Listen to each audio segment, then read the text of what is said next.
Okay guys, welcome back to my channel.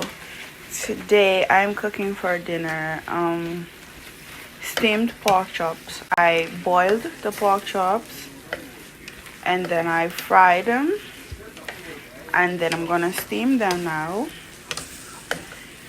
Because with my pork chop I like it to be extra tender.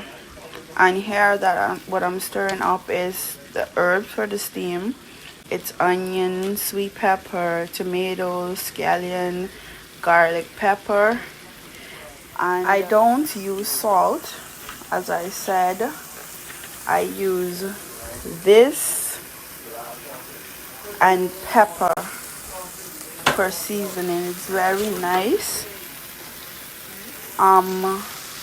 After this fries down, I'm gonna put some tomato paste in it and then stir it up, and then put water, and then not too much water but just enough water, and then I put a bit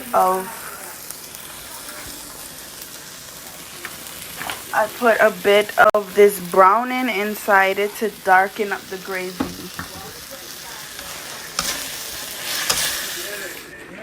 Now this is the final product.